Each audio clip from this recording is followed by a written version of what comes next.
მოკლედ შევაჯამოთ, ესე იგი წინა ლექციაზე რაზე ვილაპარაკეთ, ეს ნოუთბუქი გავარჩიეთ, ხო, ძირითადად იყო ეს ოპტიმიზატორები და იყო აქტივაციის ფუნქციები. აქტივაციის ფუნქციებში სტანდარტული რასაც აქამდე შევხედით, ხო, სავარაუდოდ არის sigmoid-ი, stanage'i, real-უსას პრინციპში. შეიძლება შეხვედრით ხართ, მაგრამ მოკლედ deep learning-ში და რაც უფრო ღრმა მოდელებია, მით უფრო რელევანტური გახდა და აქტუალური და მაგაზე ვილაპარაკეთ. რატო არის სხვადასხვა აქტივაციის ფუნქციები უკეთესი ან უარესი ნეირონულ ქსელში, განსაკუთრებით ღრმა ნეირონულ ქსელებში.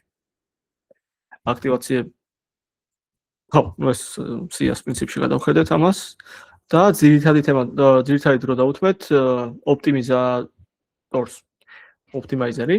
სტანდარტული იყო SGD, მე ვილაპარაკეთ რა დამატებები შეიძლება შემოვიდეს, მომენტუმი იყო პირველი რაღაცა რას ვთქვით, რომ რაღაც მიმართულებით თუ იცლებოდა გრადიენტი, შევინახოთ ეგ ინფორმაცია და გამოვიყენოთ.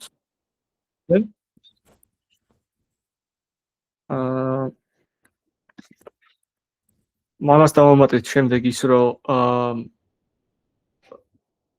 ესე იგი scalable გავხადოთ learning rate-ი, რომ მაგალითად თუ რაღაც მიმართულებაზე გრადიენტი ისტორიულად იყო დაბალი, ნიშნავს რომ შედარებით ესე იგი პლატო ადგილია.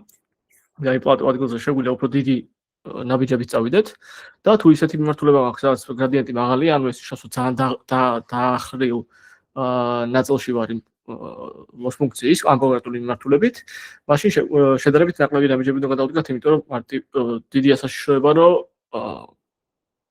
ზედმეტად, ასე ვთქვათ, გადავახდეთ იმ ჩაღრმავებულ ნაწილს და დიდი გრადიენტის შემთხვევაში, ვთქვათ, მეორე მხარეს აღმოჩნდეთ საერთოდ იმ ჩაღრმავების ან გავწდეთ და ესე სხვა ჩაღრმავებულ ნაწილში გადავიდეთ მოკლედ. და ეს ორი რაღაცა, ერთი მომენტუმი და მეორე ის, რომ ადაპტირებადი, ასე ვთქვათ, ნაბიჯები შეგვეძლოს. ზოგი მიმართულებით დიდი ნაბიჯის გადადგმა და ზოგის მიმართულებით პატარა ნაბიჯის გადადგმა. ის მიხედვით გრადიენტი როგორ არის.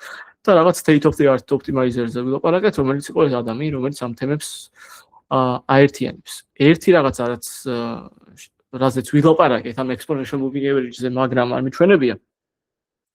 გავიცეთ, აქ რატო არ აჩვენებს, მაგრამ მოდი აქედან გავჩვენებთ. ეს იყო ეს მოკლედ დავუშვათ ეს წითელი წერტილები არის. წითელი წერტილები იყოს ჩვენი სემპლები. ჩვენ რა კონტექსტში ვილაპარაკეთ, ეს exponential moving average იყო გრადიენტის მიხედვით, ანუ გრადიენტის მნიშვნელობებს ვასაშუალოებდით. კონკრეტულად მომენტუმის შემთხვევაში. ну, პრინციპში ორივე შემთხვევაში მომენტუმის და გრადიენტის ასე ვთქვათ, ზომაც ორივე exponential moving average-ით ხდებოდა. შენახვა და აპდეიტება. მაგრამ ეს ნაწილი გამოგჩა, რომ წითელი რო იყოს ჩემი გრადიენტის ვთქვათ ზომები, ან რაღაც random sample-ები, არ აქვს მნიშვნელობა, რას ვილაპარაკობთ, თვითონ exponential moving average-ის შინაარსი არის, რომ რაღაცნაირად მინდა ახალი მონაცემები შემომდის და მინდა დავააპდეითო მიმდინარე საშუალო, ასე ვთქვათ. მთელ დატას რო ერთიანად ვუყურებდე, თქვა დავითვლიდი საშუალო მნიშვნელობას, რომელიც არის ეს რაღაც ვარდისფერი ხაზი. მაგრამ ხედავთ, რომ ეს წითელი წერტილები თუ არის ჩემი data point-ები, ეს იასამნისფერი ხაზი საერთოდ არ ასახავს წითელ წერტილებს. მიუხედავად იმისა, რომ საშუალოა, არც ერთი წერტილი არ მაქვს ამ რეალური საშუალოს.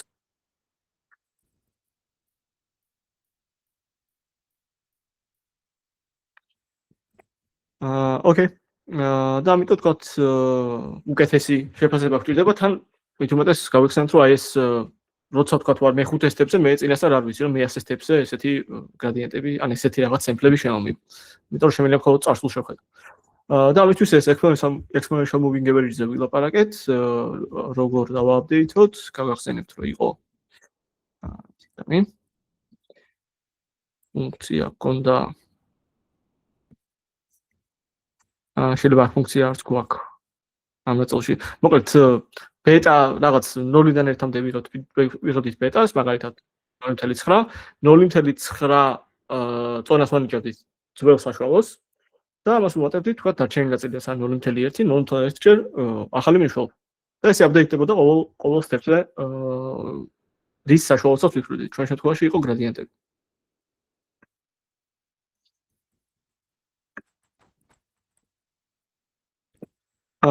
კარგი. და ამ ფოტოს რო დაუბრუნდეთ. ეგ რო გამეკეთებინა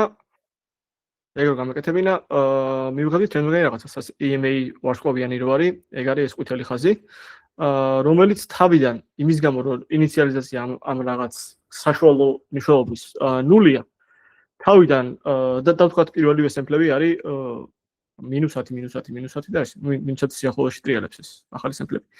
რადგან საწყისი საშუალო მნიშვნელობა მე ნული მექნებოდა, რაღაც დრო დაჭირდება, რამდენიმე დააპდეითება დაჭირდებოდა, რომ იმ moving average-ში დაგროვებულიყო საკმარისი მნიშვნელობა, რომ რეალურად დაახლოებულიყო მიმდინარე მნიშვნელობების სახლების შემოდის. გახსენებთ, იმიტომ რომ თქვა 90% ვანიჭებდი აქამდე რა მნიშვნელობაც ქონდა საშუალოში და 10% ვაპდეითებდი მარტო მიმდინარე მნიშვნელობით. და რა თქმა უნდა, ეს რაღაც დრო დაჭირდება, რომ ნული თუ იყო მიმდინარე საშუალო, ვთქვათ -10-მდე ჩამოსულიყო. რაღაცის მერე უკვე რადგან ყველა -10-თან სიახლოვეშია, ეგრეს გაგრძელდებოდა. -10-თან სიახლოვეში საშუალო. მაგრამ ამისთვის კეთდება ეგეთი რაღაცა, თუ თქვა ადამიანის papers ჩახედეთ, ან ისე ზოგადადაც როცა exponential moving average-ზე ვაპარაკობთ, ეგეთი კორექცია კეთდება, რომ იმისთვის რომ საწყის მნიშვნელობაზე მე არ დავიწყო ნულიდან და დავიწყო უფრო ახლოს რეალობიდან რაც მაქვს, რაღაც ფაქტორი შემოდის, რომელიც თავიდან მცირე რიცხვია და თავიდან ის საშუალო მცირე რიცხვზე იყოფა. და ამიტომ სკალირება ხდება, ასე ვთქვათ, მათემატიკური ხერხია იმისი, რომ პირველივე სემპლებიდან მე ეს research-საც ვიტყვი, პირველივე სემპლებიდან დავუახლოვო რეალური ახალი მნიშვნელობები რაც შემოდის. და რაც უფრო დრო გადის, ეგ სკალირების ფაქტორი, ასე ვთქვათ, ერთის თოლი ხდება. ანუ მე უკვე სკალირებას ეფექტი აღარ აქვს. და აი მაგის შედეგს ნახულობთ აქ, რომ მაგ სკალირებით, რომელიც ადამიანში ეგ სკალირების ფაქტორი გამოიყენება, გადავდივარ ამ ყვითელი ხაზიდან ლურჯ ხაზზე, როცა პირდაპირ თავიდანვე, პირველივე სტეპებიდანვე ჩემი საშუალო მნიშვნელობა არის პირველივე მნიშვნელობა რაც იყო მაგასთან საკმაოდ ახლოს, იმიტომ რომ სკალირებას ვაკეთებ საწყის ნაბიჯებს. მოკლედ ეს რაღაც პატარა ჩართვა წინა თემით. კაი, დღევანდელი თემა ძირითადად იქნება თვითონ ნეირონული ქსელის შიგნით რა ხდება და რა მექანიზმები გვაქვს იმისთვის, რომ როგორც წინაზე ვილაპარაკეთ, ნეირონულ ქსელში უკვე ბევრად მეტი პარამეტრი მაქვს, იმიტომ რომ კავშირები ამ ესე იგი სხვა ლეიერებს შორის საკმაოდ ბევრი კავშირია, საკმაოდ ბევრი როგორ კვადრატული დამოკიდებულება ნეირონების რაოდენობას მეზობელი ლეიერებზე ნეირონების რაოდენობას და მათ შორის კავშირებს შორის. იმიტომ რომ წინა ნეირონზე თუ მაქვს 5 ნეირონი და შემდეგზე მაქვს 5 ნეირონი, მათ შორის კავშირები არის 5/5. ხო, რა თქმა უნდა, მეტი ნეირონი მაქვს თითო შრეზე, ეს კავშირების და პარამეტრების რაოდენობაც კვადრატულად იზრდება. კარგი. და იმის გამო რომ ბევრი პარამეტრი გვაქვს, ამის გამო ვილაპარაკეთ იმ პრობლემებზე, რომ გაცილებით მარტივია overfit-ი, იმიტომ რომ იგივე დატაზე მე თუ ბევრ პარამეტრიან მოდელს ვატრენინგებ, როგორც წესი, უფრო მარტივია რომ დაიზეპიროს. ეს ერთი. და რაც უფრო სიღრმეში წავდივართ, ასევე წავდივართ არა და მივდივართ ნეირონული ქსელის არქიტექტურაში, უფრო მარტივი ხდება რომ აი ეს გრადიენტები, რომელსაც ვთვლი, საწყის ლეიერებამდე არ ჩამოვიდეს. და ან ნულის ტოლი გახდეს და ან უსასრულოდ გაიზარდოს.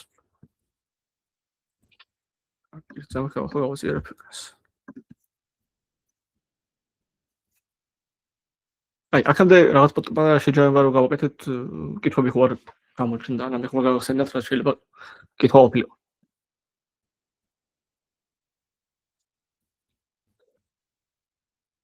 თუ არა შეგვიძლია გავაგრძელოთ. ეს ნოუთბუქი თუ ნახეთ, ეს ნოუთბუქი ამ სხვა მოდულებს განიხილავს. სხვადასხვა მოდულებს განიხილავს, linear layer-ი ნანახი ექნებათ აქამდეც, ამიტომ მაგაზე არ დაკონკრეტები. ქონდა კიდე რა იყო, რასაც ნახავდით.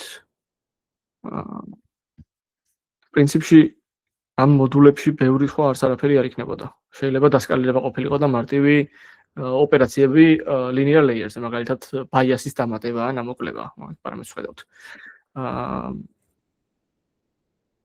დაგვიწევს შესავალი იყო Python-ში და ასევე ეს რაც მნიშვნელოვანია, sequential მოდული არსებობს ესეთი, რომელთაც მე შემიძლია რამდენიმე არაფერს არ აკეთებს ეს sequential მოდული გარდა იმისა, რომ რამდენიმე layers რასაც შიგნით ჩავდებ, შემიძლია სახელები დავარქვა და ერთი მეორეს მიყოლებით გამოიძახოს. მაგალითად, თუ neuronal ქსელში შედის ორი განზომილების მონაცემი, ვთქვათ რაღაც x1 და x2, ამ შემთხვევაში ეს neuronal ქსელი გამოიყურება შემდეგნაირად. ორი neuronიდან გადავდივარ hidden dimension-ში, ან hidden განზომილებაში, hidden layer-ზე. 20 განზომილებაზე, ან 2-დან 20, ანუ საწყის ეტაპზე 2 neuron-ი მაქვს და შემდეგ 20. მე 20-დან გადავდივარ ისე 20-ზე და იმ 20-დან ჩამოდივარ ისე 2 განზომილებაზე. ანუ ეს მექნება 3 hidden layer-იანი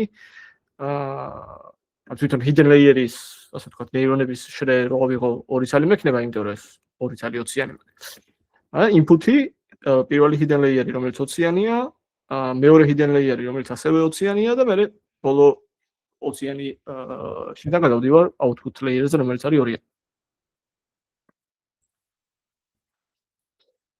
Okay, და ხო შემიძლია რაღაც ესე იგი layers, linear layers და ნებისმიერ სხვა layers აქვე დაუმატო აქტივაციის ფუნქცია. რაც ვილაპარაკეთ. იმის გამო, რომ არაწფიობა შემოვიტანო neuronal ქსელში. აქ იმის ვარიანტიც არის, რომ თვითონ sequential layer-ი, ანუ sequential მოდული შედგება თავისუფლ კიდევ sequential მოდულებისთვის, რომელსაც სახელები აქვს თარგმნილი. პირველი layer-ი არის ამის კომბინაცია, linear layers plus relus. კარგი, აქ მეტი მე მგონი არც არაფერი არ ყოფილა ისეთი.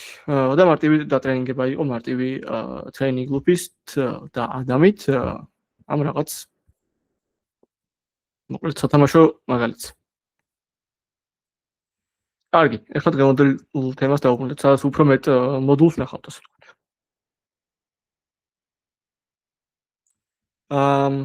დღევანდელი თემა იქნება შემდეგნაირი. აქამდე, ესე იგი წინა ლექციაზე დიდად შიგნით, ნუ აქტივაციის ფუნქცია თუ ჩავთვლით.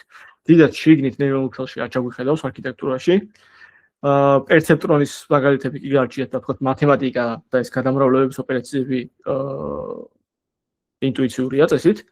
და ვლაპარაკობდით აი შემდეგ არა აქვს მნიშვნელობა რა მოდელი მექნებოდა, მთავარი პარამეტრები მქონოდა, ოპტიმაიზერი როგორ დაოპტიმიზირებდა ამ პარამეტრებს. და დიდი მნიშვნელობა არ ქონდა თვითონ არქიტექტურას. ეს ყველაფერი ისევ სამართლიანი რჩება, უბრალოდ შემოდის ის სირთულეები, რომ ახლა ჩვენ გვინდა აღმოვხვრათ ისეთი პრობლემა არის. კითხვარი და კითხვარი. sequential neural ქსელის ხელთაწყობით ჩამონაცვლებელია. sequential არის ხელთაწყობის ჩამონაცვლებელი დიდად არა. წარმოიდგინე, რომ 3 layer-ი თუ მაქვს, მე რო for ციკლი დამეწერა და პირველ layer-ში გაატარე, output-ი მეორე layer-ს გადაწოდე და გაატარე და მესამე იტერაციაზე output-ი მესამე layer-ს გადაწოდე, მაგ for loop-ის ჩამონაცვლებელია. თვითონ layer-ებს ისევ ხელით წერ.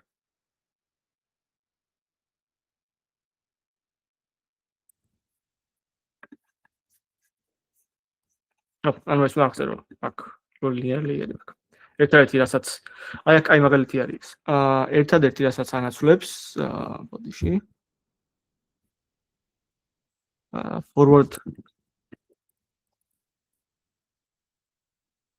აი აქ forward-ი ვნახოთ. სამი.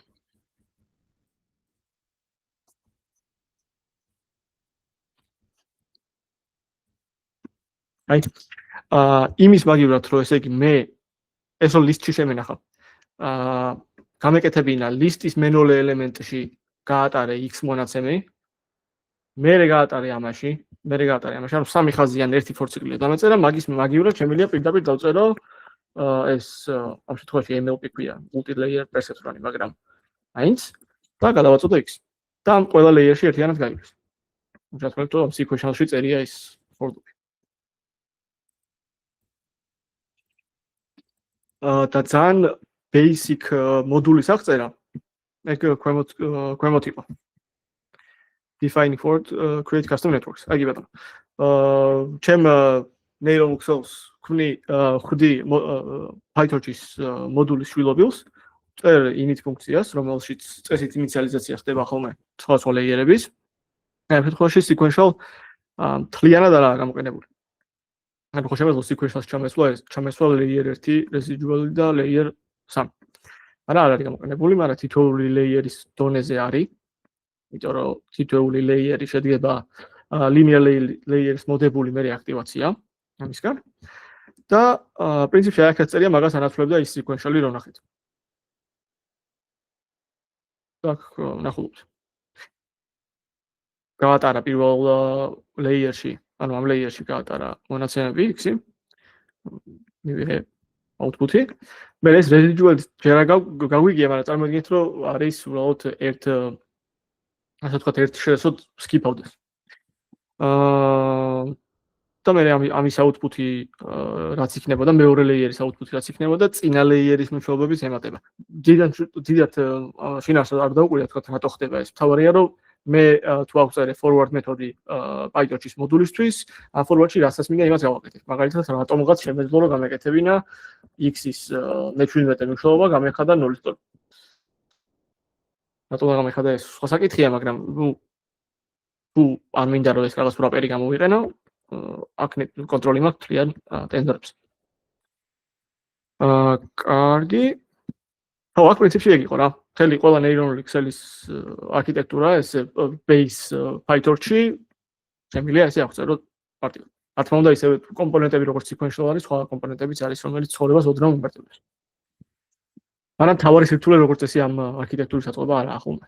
და მეტიც როგორც წესი, ან თვითონ დიდი მოდულები არის გამზადებული, დიდი ბლოკები, რომელიც რამდენიმე ლეიერისგან შედგება და პირდაპირ შემიძლია გამოვიყენო არქიტექტურაში, ან ამასაც მომავალში ნახავთ, უკვე არსებულ მოდელს ვიღებ ხოლმე და არსებულ მოდელს თუ ვიღებ, რომელიც ატრენინგებულია რაღაცაზე, როგორც წესი, დიდად იმის არქიტექტურის შეცვლა ან არ გიწევს, ან არ შეგიძლია.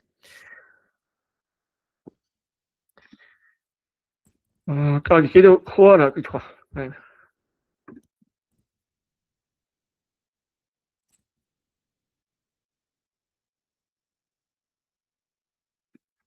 ოკეი, მაშინ გავაგრძელოთ დღევანდელი თემა რაც არის. და დღეს უკვე ჩავხედავთ ამ neural Excel-ში შიგნით და იქ რისი გაკეთება შეგვიძლია, ესე იგი ლეიერების დონეზე, რომ პრობლემები რაზეც წინა ლექციაში ვილაპარაკეთ, ეგენი აღმოვხვრათ. და ამას განვიხილავთ ეგეთი ძალიან კლასიკური დატასეტის მაგალითზე, რომელიც არის ხელით დაწერილი ისინი ქვია ციფრები. ამის ისტორია არის, რომ ეს ციფრები და ეს დატასეტი იმედი არ მეშლება, არის საფოსტო იმას რა ქვია, პოსტაში რომ წერილს აგზავნიდნენ და იქ მითითებული იყო, რომ ამად ამის ამარს უნდა გამეგზავნა ამანათები.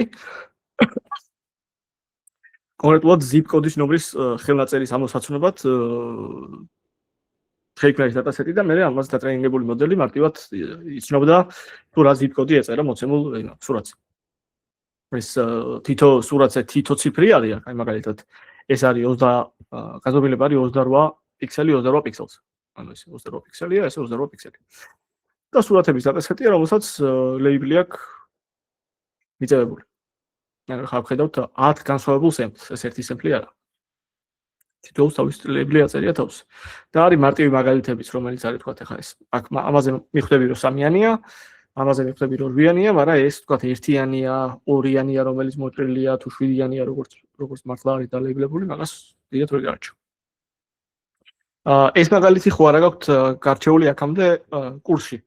კურსის გარეთ თქვათ თუ რომ ეს უყურებდით ცალკე სავარაუდოდ გიქნებთ.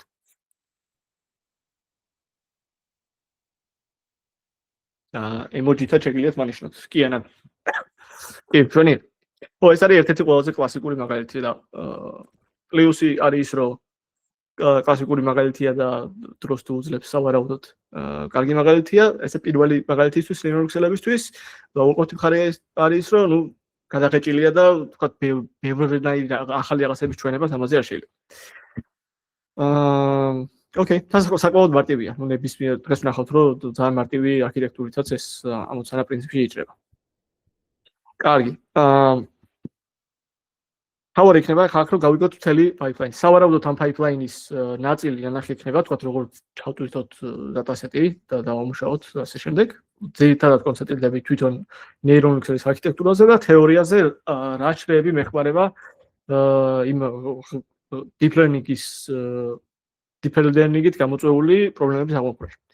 თავიდან არის ინიციალიზაცია, აქ ვიყენებ torch vision-იდან უბრალოდ იმიტომ რომ ესე იგი dataset-ი დამოდვირთავ და მე მოგვიანებით როგორ ტრანსფორმაციებს ვაკეთებ torch vision-ი არის სურათებისთვის PyTorch-ის ბიბლიოთეკა.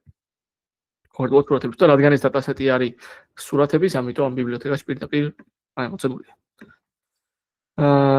ოკეი. აი, ესე იგი ჩამოვტვირთე dataset-ი ტრეინინგისთვის და ტესტისთვის. ნახო უფრო ტრეინინგ სეტში არის 60000 მაგალითი, ტესტ სეტში 10000 მაგალითი, განზომილება 28 კლასები 10 განსხვავებული, იმიტომ რომ 10 განსხვავებული ციფრი მაქვს. ეს დახატული იყო ნახეთ. და შეგვიძლია რაღაც თითო სურათი ავიღოთ და შევხედოთ რეალურად დატას რა არის. ეს დატა არის ხო, განაწილებას ხედავთ, რომ ესე იგი თითოეული პიქსელის მნიშვნელობა ამ 28-ზე მატრიცის თითოეული უჯის მნიშვნელობა შეიძლება იყოს ნებისმიერი რიცხვი 0-დან 256-მდე. იმიტომ პიქსელების ფერები ესე ითვლება და ხო 255 შევხედოთ.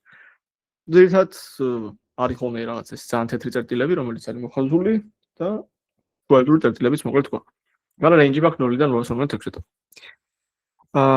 აი, იმისთვის რომ დავატრენინგო მოდელი, ანუ ფაილიდან წავიკითხე ეს ინფორმაცია, მაგრამ ჭირდება რაღაც შუამავალი რგოლი, რომ ეს dataset-ი ისეთი სახით ასე ვთქვათ, გადავამუშაო, რომ მე მოდელისთვის მოდელს მივაწოდო და პირდაპირ გამოიყენო ტრენინგის პროცესში.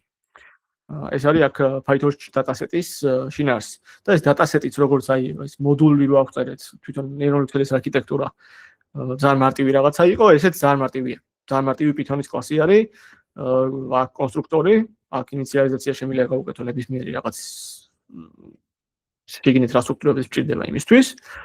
მაქვს სიგრძე რა არის ამ dataset-ის, ჩვენ შემთხვევაში პირდაპირ data რას წავიკითხე, ეს სია ან ლისტის სიგრძეა. get item-ი, რომელიც მეუბნება მეშვიდე ელემენტი რომ მინდოდეს ამან უნდა დააბრუნოს მეშვიდე ელემენტი თავისი label-თან ერთად. და პრინციპში ეგ არის და მე რო შევხედო რა ტრანსფორმაციის გაკეთება მინდა base, ესე იგი აქ რო მონაცემები რაც ქონდა dataset-ის. შეგვიძლია მაგას შევხედოთ. აი train dataset-ის რაც ჩაიჭირთა ამის თქვათ მეშვიდე ის რა. ხედავთ რომ თავიდან არის პირველი ელემენტი არის სურათი და მეორე არის label. ეს სურათი მე machine learning-ში ყველაფერი უნდა იყოს მატრიცა და არა თქვა სხვა ფორმატი და იმ dataset-ში მე რასაც გავაკეთებ არის რომ სურათი ანუ ეს სურათს რო უყურებ ეს სურათი მე უნდა გადავთვალო რეალურად მატრიცაში. და ეგ ნუ ძალიან მარტივია. ძალიან მარტივია, იმიტომ რომ ამ torch tensor-ს პირდაპირ აქვს ეს ტრანსფორმაცია სურათის ტენზორად, რომელიც იღებს სურათს ის ობიექტი რაც ვნახეთ და აბრუნებს PyTorch tensor-ს. ავტომატურად ასკალირებს 0-1-მდე. ეს range თუ იყო 0-დან სურათის პიქსელის მნიშვნელობები 0-დან 256-მდე, ეს ასკალირებს 0-დან 1-მდე, რაც პრინციპში კლასიკურ machine learning-შიც ფიჩერების scaling-ი შეხვედრიხარ. იმიტომ იმისთვის არის, რომ რაღაცა ფიჩერი შეიძლება მქონდეს, რომელიც იცვლება თქვათ 0-დან მილიარდამდე, მაგალითად იყოს რაღაცის ფასი, კომპანიის ღირებულება თქვათ, ნუ შეიძლება ტრილიონის იყოს, მაგრამ ასევე მაქვს ფიჩერები, რომლებიც არის მარტო 0-ან 1. არ ვიცი, მაგალითად ეს კომპანია არის თუ არა რაღაც საფონდო ბირჟაზე. საფონდო ბირჟაზე კი არა და publicly სააქციო იმის. ასე. ამ public trading-ი ხდება თუ არა ამ კომპანიის. მაგალითად, ნუ ეს 0-ან 1 მნიშვნელობა ექნება. და scaling-ი აუცილებელია, იმიტომ რომ რაღაც ფიჩერები თუ მაგას არ გავაკეთებდი, რაღაც ფიჩერები გადაწონიან სხვებს, იმიტომ რომ იმ features შეიძლება ქონდეს მნიშვნელობა მილიონი და ამ რაღაცა boolean ესე იგი features, რომელიც იყო publicly traded არის თუ არა ეს კომპანია, იმას არ შეიძლება რომ ქონდეს მილიონი მნიშვნელობა და გადაწონით. ამიტომ ეს scaling-ი ისედაც მოკლედ საჭიროა. კაი და კიდევ ერთ რაღაცას გავაკეთებთ, ცხოვრება რომ გავიმარტივოთ, ეს სურათი ორგანზომილებიანი ხო არის 28-28. და იმისთვის რომ მე ჯერჯერობით მოკლედ ხანაერად არ ვიცით, input-ი ნეირონული ქსელის არის ერთ განზომილებიანი ლისტი უნდა იყოს. და შეიძლება უხერხული წარმოსადგენია, უხერხული რა რთული წარმოსადგენია. მაგრამ პრინციპში მოდელისთვის დიდი მნიშვნელობა არ აქვს ამ სურათს შეხედავს როგორც ორგანზომილებიან ფოტოს თუ რო გავაფრთხილო ეს მეორე განზომილება და ერთი ცალი 784 განზომილებიანი ტენზორი რომ გქონდეს. ამას აკეთებს უბრალოდ ეს flattening. ეს ნაწილი თუ გასაგები. ამას დიდად არ დაუკვირდეთ, იმიტომ რომ რაღაც სურათის ტრანსფორმაციებს მე მოგვიანებითაც უფრო შეხედავთ computer vision-ის ლექციებს. მაგრამ თავარია რომ ისეთი ფორმით გავაკეთო input dataset-ის ტრანსფორმაცია, რომ პირდაპირ მოდელზე შემეძლოს გადაწოდება. და უკვე ხედავთ რომ dataset-ი ესე იგი ჩემი ზედა dataset-ი რომელიც ლოგიკას ახავწორე, training dataset-ი და test dataset-ი შევქმნი. ის 60,000 და ტესტი 10,000. კარგი. და ხედავთ რომ sample input-ის shape-ი, ანუ ამ dataset-ის თითოეული sample-ის მნიშვნელობა ერთი ტენზორი რომლის განზომილებაც არის 784. კი ბატონო, აქამდე ხო არ არის ამის შეკითხვა.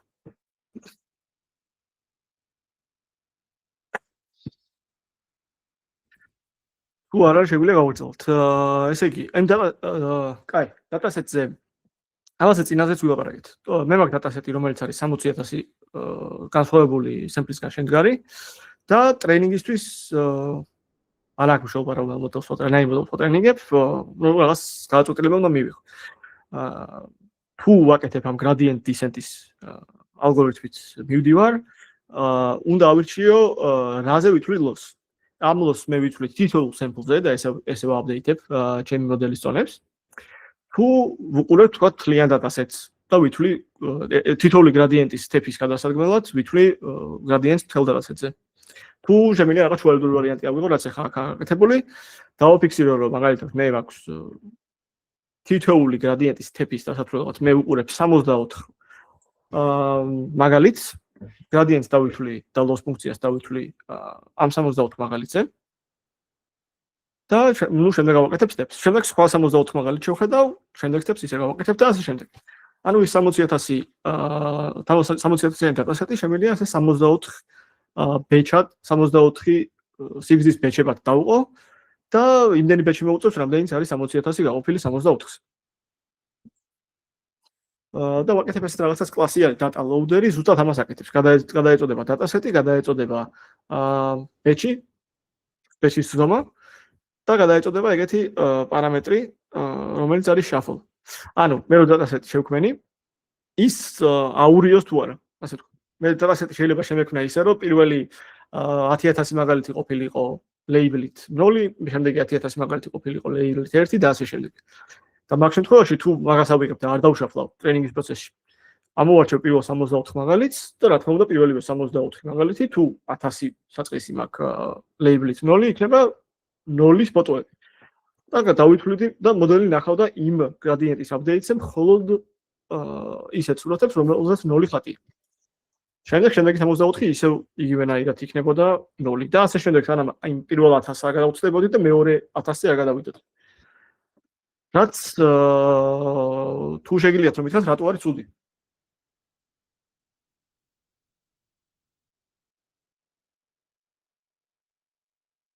ანუ თითოეულ batch-ში მოდელმა რო არ ნახოს განსხვავებული მაგალითები და თითო batch-ში მქონდეს მარტო 0-ები, ან 1-ები, ან 7-ები, ან ასე შემდეგ. რამე ერთ კონკრეტულზე დავავერიფიკება და სხვა ისწავლის კარგად. კარგად რა საერთოდ ვერ ისწავლის. ხო, ალბათ იარსებებს ისეთი ამოცანა, სადაც ეგეთი რაღაც გაკეთება შეიძლება ანუ საჭირო იყოს. და ეგ არის უფრო აი სავარაუდოდ მე წარმოიდგენია რომ თუ რაღაც ძალიან დიდ ნოიზიანი მაგალითები მაქვს.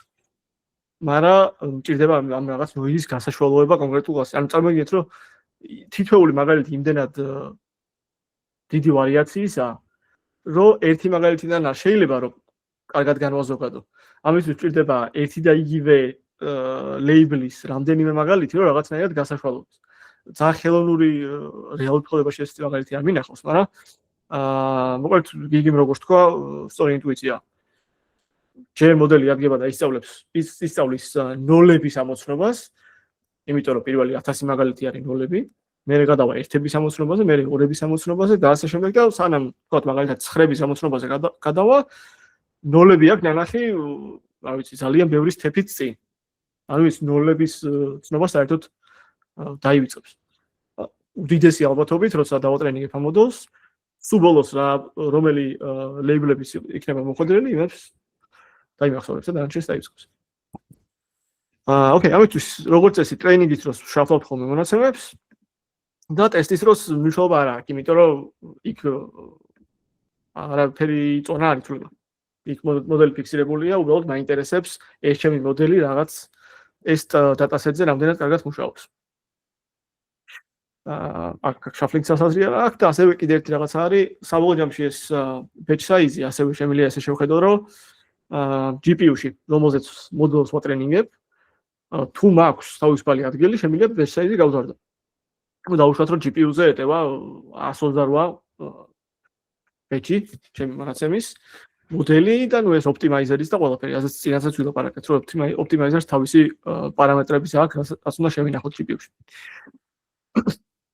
იმის გამო რომ ტესტირების დროს არაფრის აპდეიტი არ ხდება, პრინციპში ეს ოპტიმაიზერის ნაწილი და ყველაფერი რაც არ არის საჭირო prediction-ის დასაგენერებლად. იმის მეხსიერება თავდაპირველად გამოთავისუფლებულია GPU-ში. ამიტომ შემიძლია ოდგედა batch size-ი გავზარდო ტესტისთვის. რაც ნიშნავს, რომ უფრო ერთ გავლაზე მოდელში გაივლის ამ შემთხვევაში ორჯერ მეტი სემპლი ვიდრე ტრეინინგის დროს. რა თქმა უნდა ეს იმის მიხედვით უნდა შევარჩიო, თქვა თუ შემიძლია ყველა მთელი რაღაცეთი ერთ batch-ში ჩავატიო და პარალელურად გაიაროს მოდელში, რატომაც არა, ეგრე გავაკეთებთ. კარგი. უკვე მაქვს ესე იგი მექანიზმი, რომელიც მეტყვის, რომ პირველი batch-ი მომეცი, რომელზეც მოდელს დავატრენინგებ. ეს არის train loader. ეს train loader-ი არის ჩვეულებრივი, არ ხედავთ. რაღაც ჩვეულებრივი Python-ის გენერატორი არის, რომელსაც შემიძლია გადავუყვე და ეს მიგენერირებს batch-ის შემდეგ ელემენტებს.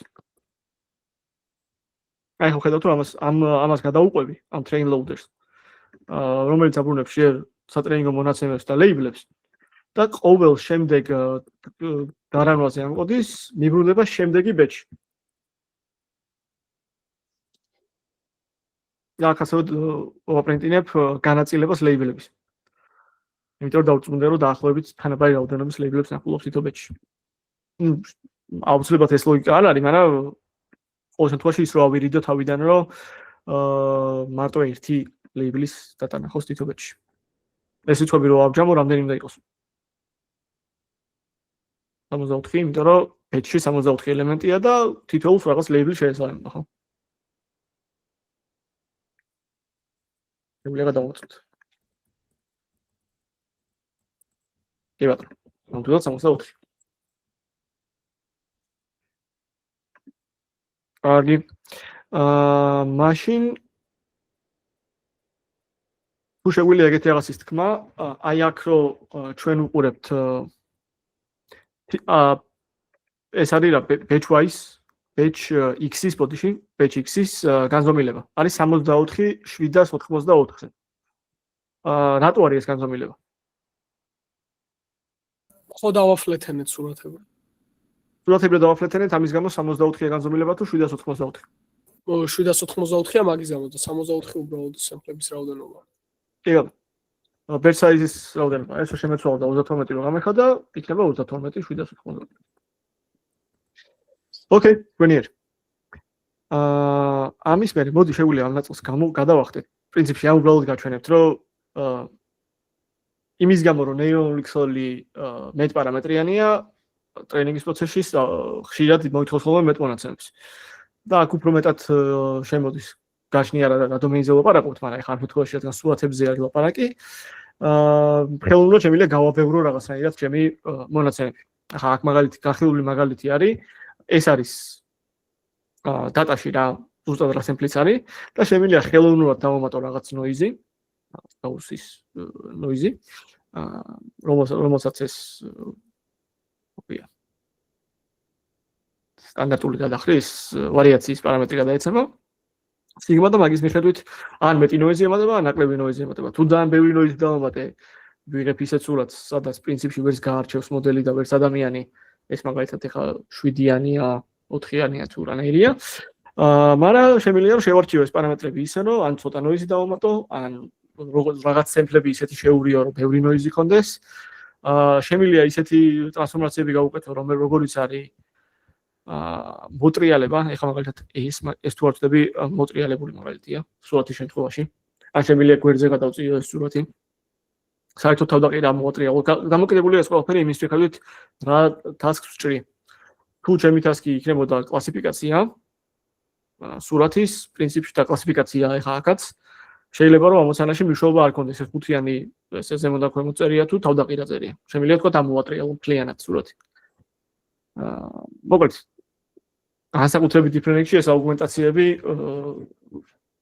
კიდევ უფრო მნიშვნელოვანია, იმიტომ რომ დატა შეგვიძლია გავაბევროთ. ეს რა თქმა უნდა რაღაც საზღვარია ყველაფერს. რაღაცის მერე ამ დატის აგმენტაციას, თუნდაც ძალიან კომპლექსურ ტექნიკებს დიდად გაუმჯობესება აღარ მოაქვს. მაგრამ მინიმალური და რაღაც ჩარჩოებში ჩასმული აგმენტაცია, რაც აი მაგალითად ეს როგორიც არის ეს ნოიზის დამატება, პრინციპში შეგვიძლია ვთქვათ, რომ გარანტირებულად დაეხმარება მოდულს, იმიტომ რომ უფრო მარტივი იქნება განზოგადება. კარგი. ეხლა პრინციპში ამ ნაწილს გადავახტები ამ L1 და L2 რეგულაციაზე, იმიტომ რომ იმ playground-ზე, რომელსაც აი TensorFlow-ს playground-ი რა იყო, მოდი მაგას კიდევ ერთხელ ვიზიარეთ. იქ განხილულია ეს და პრინციპში ისე არც აქვს, წინასეც ვილაპარაკეთ. აი ამ playground-ზე ნოქსაუბარი.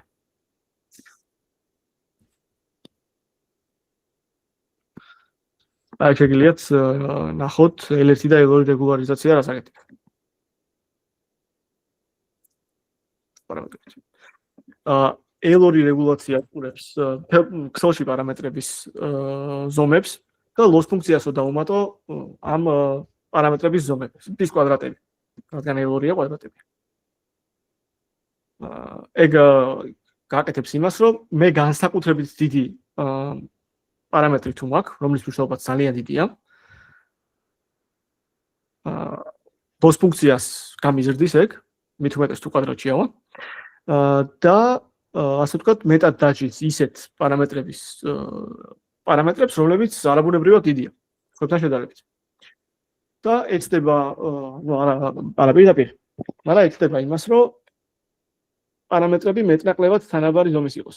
და მაგალითად რაღაც პარამეტრები ხელოვნურად არ გაიზარდოს ძალიან, თუ ამის საჭიროება არ არის. თუ იმდენად მჭირდება ეს, ანუ იმდენად მიუმჯობესებს სტანდარტული ლოსი რაც იყო მაგას, რომ ეს პარამეტრი უნდა იყოს ნამდვილად დიდი, მაშინ რა ხდება დიდი ეს პარამეტრი. ეგეთი მექანიზმი არა, უბრალოდ მათემატიკურად თუ შევხედავთ ეს რეგულარიზაცია როგორ გამოიყურება, ეფექტურად მაგას აკეთებს. აი, სტანდარტულ ლოსი რაც იქნება დატაზე ლოსი რაც იქნება, იმას ემატება ამ რეგულარიზაციის პარამეტრით ტონების ჯამი კვადრატი. და თუ მაგალითად ეს პარამეტრიო დიდია და მარჯვენა მხარეს ზრდის ამის გამო მარცხენა მხარეს ისე ამცირებდა ეგ პარამეტრი რომ ღირს ასე ვთქვათ ეს trade-off. Ну, რა თქმა უნდა, ზოგიერთი ტონა შეიძლება უფრო მეტად დიდი იყოს სხვებზე ვიდრე დანარჩენები და რაღაც ჰომოგენურობას არ დააქვს. და თან მაგას აკონტროლებ აი ამ ლამდა პარამეტრითაც. ლამდა პარამეტრის რაც უფრო გაზრდი, მით უფრო მეტი ტონა მიეჭება იმას, რომ არ იყოს დიდი წონები. მეტი მნიშვნელობა მიენიჭება იმას, რომ არ იყოს დიდი წონები მოდულში. ასე ვთქვათ, ვარიაციას შემიმცირებს ეგ. მაგრამ თუ ძალიან დიდი penalty მივანიჭე, ანუ weight decay პარამეტრი ძალიან დიდი ავიღე, ნიშნავს, რომ მოდელს ვუძღუდავ შესაძლებლობას, როგორც უნდა ისე განაწილოს წონები. და წინა ლექციაზე რო ვახსენეთ, რომ რაღაც უნივერსალურად შეუძლია ნებისმიერ ფუნქციის მიახლოვება, მაგ უნარს უკარგავ. იმიტომ რომ მე დამატებითაც G თუ რაღაც კონკრეტული სახე მიიღო ნეირონულმა ქსელმა. ეს ყველაფერი გვეხმარება იმაში, რომ overfit-ი ნაკლებად მოხდეს და overfit-ი ნაკლებად მოხდეს იმის გამო, რომ ნეირონულ ქსელში არ მექნება ისეთი ნაწილები, ან ნაკლები მექნება ისეთი ნაწილები, ისეთი კონკრეტული პარამეტრები, რომლებზეც ძალიან ბევრი რაღაცაა დამოკიდებული. ეს არის ელორი რეგულარიზაცია. Adam W რო იყო, ამ ელორ რეგულარიზაციას იყენებდა. L1 რეგულარიზაცია არის იგივე უბრალოდ თითო წონის მოდულს. და ამ შემთხვევაში მე მგონი ეგ შესავალ ლექციაში განხილულია უკვე. ეს ნაკლებად ნეირონული ქსელების შემთხვევაში, იმიტომ რომ როგორც ეს ინპუტები იქ რაღაც ჩვეულებრივი ფიჩერები არა ხოლმე. ამის მთავარი შინაარსი არის, რომ რადგან კვადრატი აღარ აგვახართ და მხოლოდ მოდულს უყურებთ წონის. უბრალოდ განულდება ისეთ ფიჩერებზე ყურადღება, განულდება ისეთ ფიჩერებზე წონა, რომლებიც მოდულისთვის არაფერს დიდად არ ცვლის. ეს უფრო კლასიკურ, თქვათ, რაღაც წრფივ რეგრესიის შემთხვევაში, ან ისეთ შემთხვევებში გამოიყენება ხოლმე, როცა feature selection იმჭირდება. ანუ მე ხელით მიწევს ფიჩერების შედგენა, რაღაც სახლის სიმაღლე, ოთახების რაოდენობა, ლოკაცია, ასე შემდეგ. და მჭირდება მივხვდე, რომელი ფიჩერი არის მოდელისთვის განსაკუთრებით მნიშვნელოვანი და რომელი შემიძლია საერთოდ ამოვიღე. ოკეი, გადავდივართ შემდეგ კომპონენტზე, რომელიც არის dropout-ი. Dropout-ი ეგრეთ საინტერესო რაღაცაა. ჩვენ შეგვიძლია შევხედოთ ისევ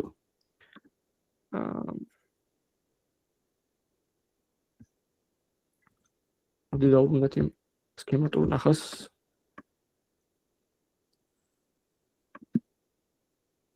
TensorFlow-ს. დავამატოთ, ვთქვათ, შრეები, დავამატოთ ნეირონებიც.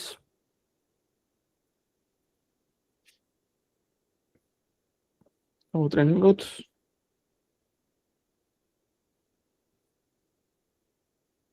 დავუტრენინგოთ ReLU-ი.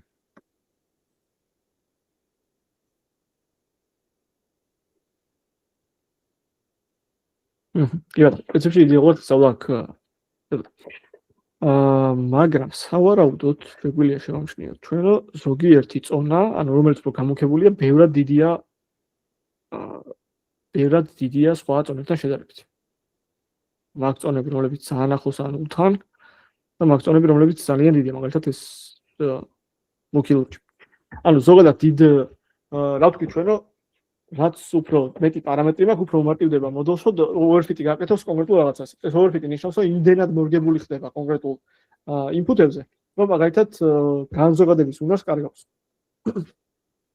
და თუ რაღაც ამ ნეირონულ ქსელს შევხედავთ, პრინციპში ჩვენ შეგვიძლია ნეირონული ქსელიდან რაღაც ვიზუალურად მარტო მაღალწონიანი weight-ების სურათს შევხედოთ, ქვე ნეირონული ქსელი შეგვიძლია წავიკითხოთ, რომელიც მაგას აკეთებს და დანარჩენი წონები ნულთან ძალიან ახლოს იქნება. ან ერთმანეთს აბათილებს, ან ასე შემდეგ. ანუ რაღაცნაირად ამ დიდმა ნეირონულმა ქსელმა იმის გამო, რომ მე ბევრი ნეირონი ჩავდე შიგნით,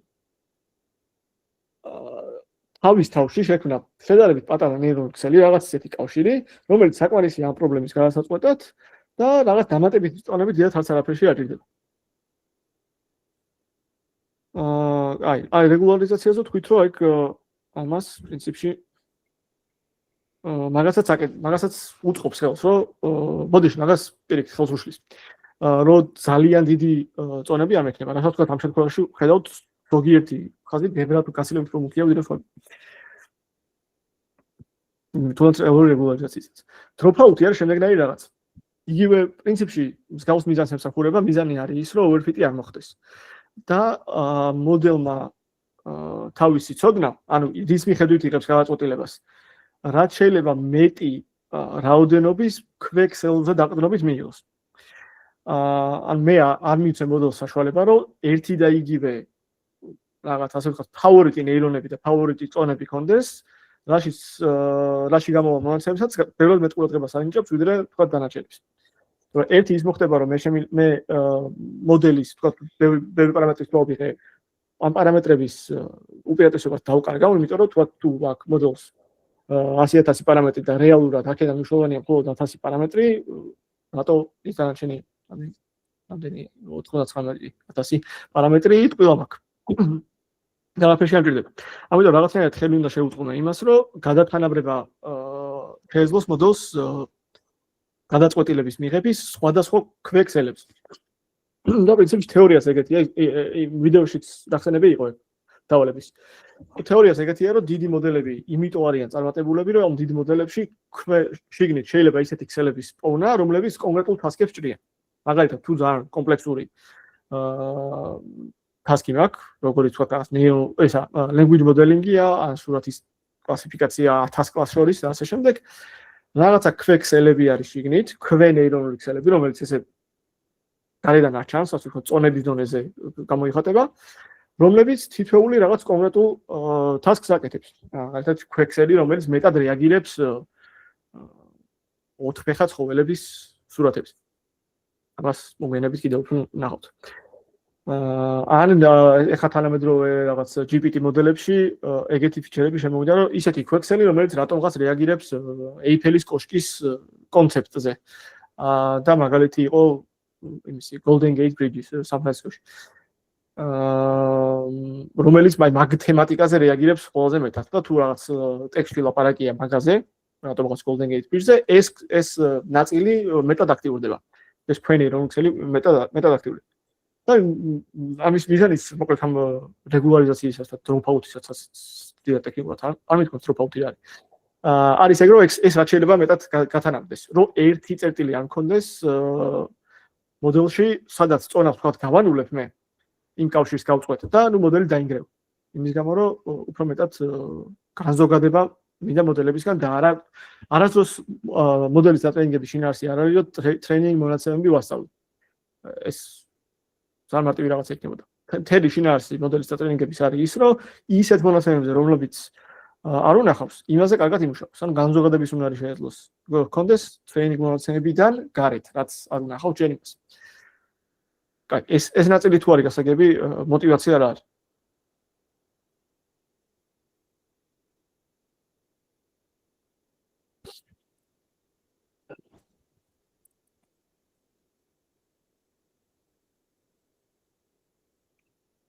იმედი მაქვს რომ კი, მაგრამ მაინც ბანიშნეთ ხელით.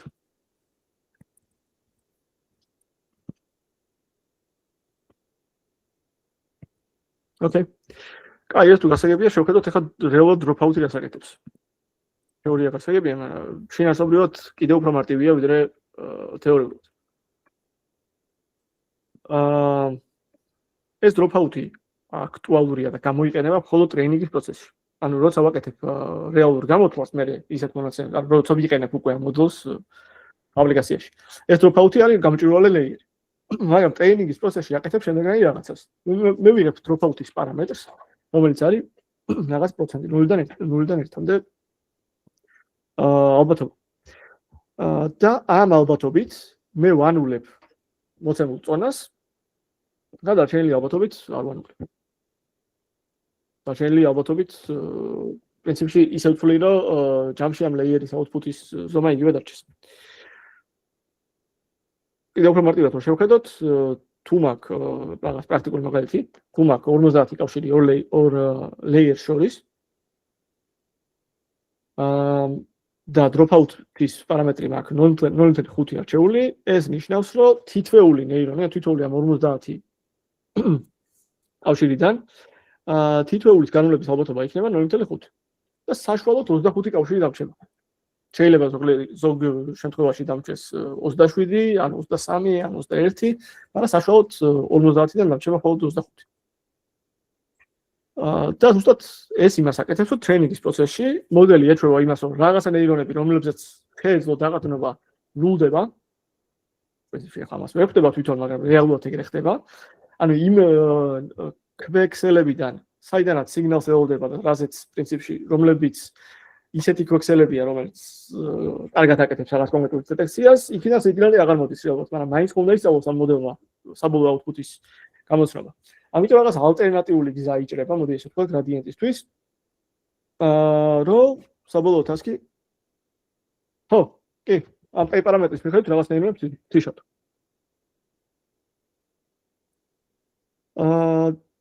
ხო, ანუ იმის გამო რაღაც ნაწილი გაითიშა, ალტერნატიული გზა უნდა მოიძებნოს, რითაც ეს მოდიფიკაცია შემცირდება.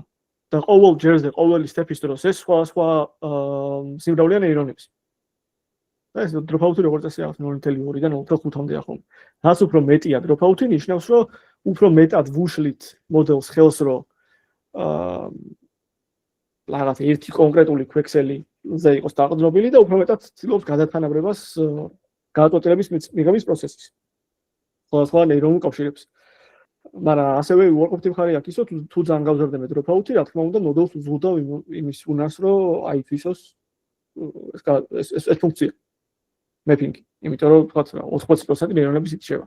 რეალურად 80% ამიტომაც არ გამოიყენება. და ეს დროპაუთი შემიძლია ჩავსო ნებისმიერ ლეიერზე პრინციპში. თეორიულად არაფერი არ მიშლის ხელს, რომ ნებისმიერ ადგილას გამოვიყენო. პირად არის ხოლმე რომ გამოიყენება აქტივაციის ფუნქციამდე ან აქტივაციის შემდეგ მაგრამ ეფექტურად ერთი და იგივეა. ის ნეირონული კავშირი ნულდება. ოკეი, ამის ინტუიცია თუ გასაგებია, ძალიან კარგი. თვითონ ასე ვთქვათ, კოდის დონეზე ეს ბევრი არაფერი არა ვაფიქსირებ იმას რა ქვია კონკრეტულ პროცესს, ლეიერია ჩვეულებრივი ესეთი მოდული როგორც ვთქვათ იყო linear layer-ი, არის dropout layer-ი. ეს ნიშნავს, რომ ამაში გამავალი ნებისმიერი მონაცემები და ეხლა ნახავთ. რო ვიღო ერთიანების მასივი, ანუ ერთიანების ტენზორი 10 წელი ერთიანი იყოს შეგნით, გავატარე dropout-ში, რომელიც აგერ აღწერილი. ამ ტრეინს აქვს ნახა ვერ არის. გავატარე 3-ჯერ dropout-ში და დავინახავთ, რომ თითოეულ გატარებაზე სხვადასხვა ნეირონი გაითიშა. პირველ შემთხვევაში გაითიშა ეს პირველი 3, რაღაც შემდეგი მე-4 და მე-5, ასე შემდეგ. მეორჯერ რო გავატარე, სხვა სიმრავლე გაითიშა, მესამეჯერ და ასე შემდეგ. ამ შემთხვევაში ერთ dropout layer-ში ვატარებ ბევრჯერ, მაგრამ წარმოვიდგინეთ, რომ ეს dropout-ი სხვადასხვა layer-ზე იყოს. და ყველა თავის გუაზე თიშაბდეს სხვა ნეირონებს. ოკეი, აი ხა ერთი კითხვა რა შეიძლება გაგიჩნდეთ აქ, რომ აი ეს ორიანი საიდან მოვიდა? დროპაუთმა ერთადერთი რაც უნდა გააკეთოს არის, რომ რაღაც ნეირონები გათიშოს. და რაღაც თუ გაიჩნდა, ვთქვათ ეს 3 განულდა, მაგრამ ეს ორიანი რატო გახდა? და ეს ორიანი იმიტომ გახდა, რომ მე თუ ეს უკვე დამოკიდებულია რაღაც CDD-ებამდე მივდივართ. ეს მოდელი თუ მიჩვეულია, რომ წინა ლეიერიდან ამ ლეიერს გადმოეწოდება, ვთქვათ 10 ერთეულის ინფორმაცია და მე 5 რენდომად გავთიშე. უბრალოდ აბსოლუტური მნიშვნელობა იმ ნეირონში რა ინფორმაციას აგრეგირდება, ის მცირდება. ნუ 2-ზე იყოფა ამ შემთხვევაში. 2-ზე იყოფა, იმიტომ რომ 50%-ს ვთიშა. და ამისთვის ეგეთი სკეილინგი კეთდება პიექით უკან, რომ ის მნიშვნელობები, რომლებიც არ გაიგება, ეგ მნიშვნელობები დასკალირდეს აი ამ ალბათობით 1-p ალბათობით. და ამ შემთხვევაში ის ერთიანი გაორმაგდა, იმიტომ რომ 1-0.5 იყო 0.5. x ერთიანი გაყოფილი 0.5-ზე არის პრინციპში 2-ჯერ ერთიანი 2. ამიტომ ვახ ეს ორიანები აქვს. ოკეი, აქაც გარანტია არ მაქვს, არავით არის რომ ეს ჯამი იგივე დარჩება, უბრალოდ ანუ expected value მოლოდინი ამ ჯამის იქნება იგივე რაც საწყის შემთხვევაში იქნებოდა. და როცა გადავდივართ, ხო, ბევრ layers და პრინციპში მთელ მოდელსაც აქვს training mode და evaluation mode. და არსებობს რაღაც ლეიერები, როგორიც არის dropout-ი, რომელიც განსხვავებულად იქცევა ტრეინინგის შემთხვევაში და evaluation-ის შემთხვევაში. როგორც ვთქვით, evaluation-ში უბრალოდ მინდა რომ მთელი მოდელის სრული შესაძლებლობა გამოვიყენო, არაფერი ნეირონები არ გავთიშო და უბრალოდ იყო ეს dropout-ის ლეიერი გამტვირვალი. ამიტომ ეს dropout წერტილი, ანუ ეს თვითონ მოდული კონკრეტული წერტილი ევალი გადაცვლის ამ მოდულს evaluation-ის რეჟიმში. და იმის მიხედვით რა არის ეს რეჟიმი, ამას უკვე თვითონ მოდულის ლოგიკა განსაზღვრავს. dropout-ის შემთხვევაში არის უბრალოდ რომ არ გაანულოს ისინი რა ქვია. ნეირონი. ოკეი. თუ მაგ ტრეინინგის შემთხვევაში მოდელს ვატრენინგებ, გავჩერდი რომ გავაკეთო evaluation-ია და ვაგრძელებ ტრეინინგს. ტრეინინგის შემთხვევაში დაწყებამდე ტრეინინგ მოდულში უნდა გადავიყვანო. evaluation-ის დაწყებამდე evaluation-ში უნდა გადავიყვანო, და როცა evaluation-ის მოვრჩები და ტრეინინგის გაგრძელება მინდა, ისევ უნდა დავწერო dropout წერტილი ტრეინინგი. ის მაგალითად პრინციპში ნახავთ თქვენ. ეს ახლა ამ შემთხვევაში ერთ მოდულზე არის დროპაუტზე, მაგრამ მთლიან მოდელის კლასსაც აქვს იგივენაირად წერტილი train და წერტილი eval mode-ები. კარგი. კიდევ ერთი მნიშვნელოვანი ლეიერი, რაც გვეხმარება, ეხმარება ნეირონს, რომ overfit-ი არ გაკეთოს და ასევე უკეთესად ისწავლოს. ეს არის ნორმალიზაცია. წინა ლექციაზე ეგრეთ რაღაცაზე ძალიან ბევრი ვილაპარაკეთ, რომ და კონკრეტულად როცა რეალურ აქტივაციაზე ვლაპარაკობდით, რომ რეალუს აქტივაცია არ ზღუდავს არანაირად აუთპუტის სიდიდეს. არავით სიგმოიდი ზღუდავდა, სიგმოიდის აქტივაციის შემთხვევაში 0-დან 1-მდე იყო მნიშვნელობები. რო დაუბრუნდეთ აი ამ გრაფიკს.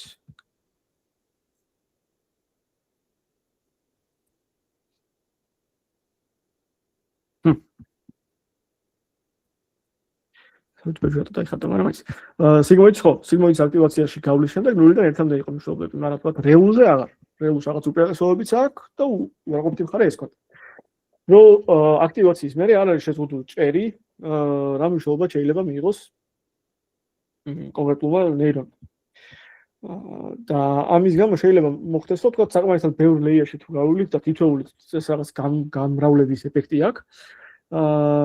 გაზრდის, იგივე რაღაცა მოხდეს, რომ თქვათ forward pass-ში, ან იგივე შეიძლება backward pass-ში მოხდეს, რომ არა დასკალირებული მონაცემები გადაეწოდება შემდეგ შრეს, რომელიც შეიძლება ერთი მონაცემის გასწვრის შემთხვევაში იქცეოდეს ნორმალურად და სხვა მონაცემის გასწვრის შემთხვევაში იმდენად ბევრი დიდი მნიშვნელობის რიცხვი აგრეგირდეს იმ კონკრეტულ ნეირონში. რომ ლოგიკა გააფუჭოს, მოდელი რის რა ლოგიკითაც ცდილობს გადაწყვეტილების მიღებას. და ზუსტად იგივე ლოგიკა აქვს, რატომაც feature ნორმალიზაციას ვაკეთებთ. იმის გამო, რომ კონკრეტულმა feature-ებმა, რომელსაც უფრო დიდი დიაპაზონი აქვს მნიშვნელობების, არ გადაწონოს სხვა feature-ების მნიშვნელობები, რატომ არ გავაკეთოთ, თუ ვაკეთებთ, ესე იგი, input layer-ზე ნორმალიზაციას, რატომ არ გავაკეთოთ იგივე ნორმალიზაცია შიდა layer-ზე. როცა ერთი layer-დან გადავდივართ მეორეზე და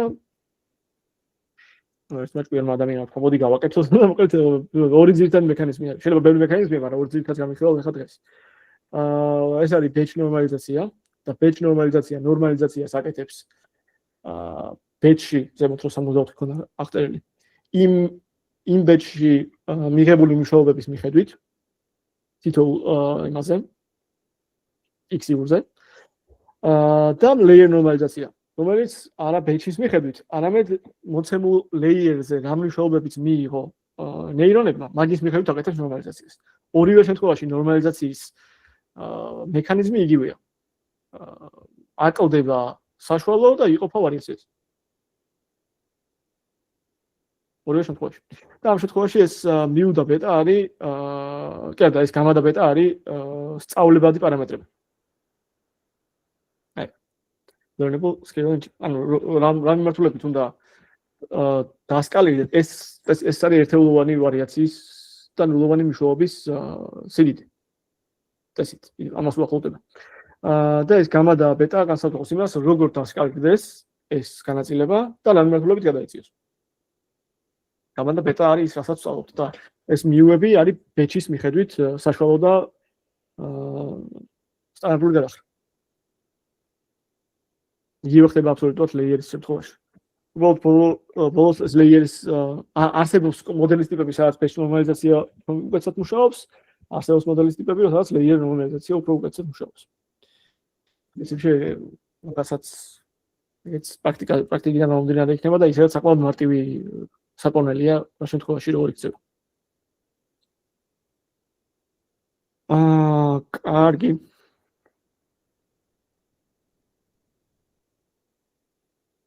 და აქაც ეგეთი ნაწილია, რომ ეს ნორმალიზაცია როდის გავაკეთოთ აქტივაციამდე თუ აქტივაციის შემდეგ, ესეც მოდელების არქიტექტურიდან გამომდინარე შეიძლება სხვადასხვანაირად ჯობდეს. ალბათ ჩემთვის ყველაზე ცნობილი და ისეთი მაგალითი იყო ბოლოს ამ ტრანსფორმერებში, როცა არქიტექტურა შეცვალეს იმის გამო, რომ ეს უკეთესად ვთქვათ აქტივაციის მერე ან აქტივაციამდე უკეთესად იმუშავა. აქ მთავარი არის შინაარსი, რის მიღწევას ვცდილობ ნორმალიზაციის. და თუ თქვენთვის გასაგები იყო თქვა ნორმალიზაცია ფიჩერების რატო არის გასაკეთებელი, იგივე ლოგიკა ფიჩერების hidden layer-ების შიგნითაც.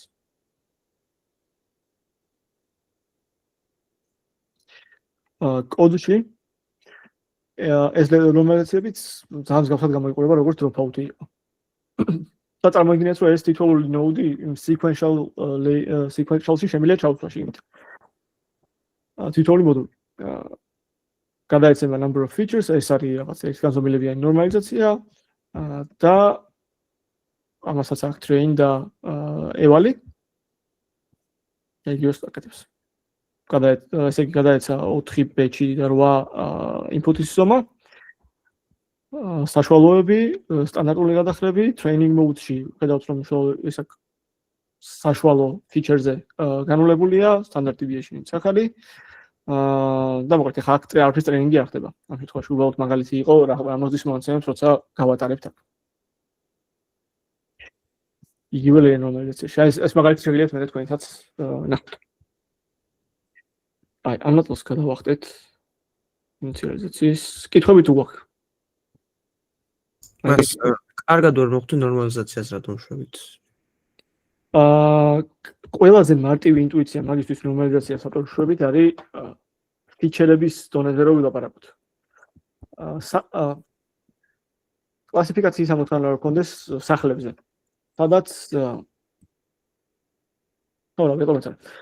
სადაც ესე იგი ჩემი ფიჩერები არის ჭერის სიმაღლე, ოთახების რაოდენობა, ლოკაცია. კიდევ რა მახასიათებელი აქვს სახლს, რომელ სართულზე მდებარეობს. საშუალო ფასი რა არის ამ უბანში. ასე შემდეგ. ეს ფიჩერები ხო თითოეული განსხვავებულ მნიშვნელობებს იღებს. აი მაგალითად, რომელ სართულზე მდებარეობს ბინა, სავარაუდოდ მიღწევს პირველი სართულიდან, არ ვიცი, დაუშვათ 30-ე სართულამდე, სტანდარტულად. შეიძლება სათამჯენში იყოს 70-ე. მაგრამ ვერ იქნება 1000-ე სართული, ხო? აი, მაგრამ იგივე სახლს შეიძლება კონდეს ფიჩერი, რომელიც თქვით ამ უბანში საშუალო ფასის მნიშვნელობა და ეს უკვე 0-დან 30-მდე ან 40-მდე კი არა, ეს არის 1000-ებში. დაწყებული თქვა 30000-დან შეიძლება იყოს 500-1000-მდე. ეს ორი ფიჩერი იმდენად განსხვავებულ scale-ზე არის, რომ მოდელი, როდესაც ცდილობს სწავლებას იმის გამო, რომ უბრალოდ უფრო მეტი რიცხვები წერია აბსოლუტური მნიშვნელობით, უფრო მეტი რიცხვები წერია საშუალო სახლის ფასში ამ უბანში, ან მაგ ფიჩერში. რა თქმა უნდა, უფრო მეტ ყურადღებას მიაქცევს მაგას. იგივე გრადიენტის აპდეიტის დროს, რიცხვები, რომლებსაც ეგ ფიჩერი გაძლევს, სახლის საშუალო ფასი, საერთოდ სხვა scale-ზეა, ვიდრე რომელ სართულზეა ბინა, ან რამდენი საძინებელი აქვს შენ ბინას. და იმის გამო, რომ ეს ფიჩერები რაღაცნაირად ერთ შკალაზე დაალაგო და შეგეძლოს თქმა, ან მარტივი იყოს მოდელისთვის, რომ აი ეს კონკრეტული ფიჩერი ბევრია ან ცოტაა. აი მაგალითად, არ აქვს მნიშვნელობა კონკრეტულად რამდენი საძინებელი აქვს ბინას. თავარია ის, ჩემ დატასთან მიმართებით საძინებლების რაოდენობა ან კონკრეტულ ბინას ბევრი აქვს თუ ცოტა აქვს, თუ საშუალო აქვს. იგივე ყველა სხვა ფიჩერზე. მაგალითად, საშუალო ფასზე. და უფრო ვიზუალური მაგალითი რო წამოგინო, კიდე დაუბრუნდები იმას. აი აქ. წარმოიდგინე, რომ იმის გამო, რომ ეს გრადიენტების შემთხვევაში, მაგრამ იმის გამო, რომ საერთოდ სხვადასხვა scale-ი არის, წარმოიდგინე, რომ ეს loss ფუნქციას თუ დახატავ, ძალიან მიკერძოებული იქნება ერთი მხარის მიმართ და ნაკლებად მიკერძოებული მეორე მხარის მიმართ. ანუ გაწერილი შეიძლება იყოს უაზროდ ერთ კონკრეტულ ფიჩერზე, რომელიც უფრო დიდი დიაპაზონში იცვლება, მაგალითად, სახლის საშუალო ფასი. და პირიქით ძალიან შევიწროებული იყოს ოთახების რაოდენობას. იმიტომ რომ ოთახების რაოდენობა შეიძლება იყოს მაქსიმუმ 5. იმის გამო რომ ეს ჩვენი რაღაც loss ფუნქცია უფრო მეტად წერილს დაუახლოვოთ და ამის გამო გრადიენტის აპდეიტებიც უფრო უკეთესად განხორციელდეს თითოეულ ფიჩერზე, მაგის გამო არის scaling-ი საჭირო. ეს კლასიკურ machine learning-ში ისა რა ქვია ტექნიკა არის. და იგივე შინაარსი წარმოიდგინოს ზუსტად იგივე შინაარსი და мотиваცია მიესადაგება, როცა რომელიღაც ერთი hidden layer-დან მეორე hidden layer-ზე გადავდივართ. ოღონდ იქ უკვე ფიჩერები ინტერპრეტირებადი რაღაცები აღარ არის. იქ არის ზუსტად ეს კონკრეტული ნეირონი მნიშვნელობა, რა შეესაბამება ოთახების რაოდენობას თუ იმას რაღაც სხვას. მაგრამ არა აქვს მნიშვნელობა რა შეესაბამება, მთავარია რომ მოდი რაღაცნაირად ერთ scale-ზე დავალაგოთ ყველა ნეირონის აქტივაცია და უბრალოდ შევხედოთ იმას, ბევრია ეს აქტივაცია თუ ცოტა არის სტანდარტულთან შედარებით. და ეს გაცილებით უკვე სასწავლოს მოდელი. იმედია რომ შეთვის გასაგებად აქვს ეს. დიახ. კარგი ბატონო.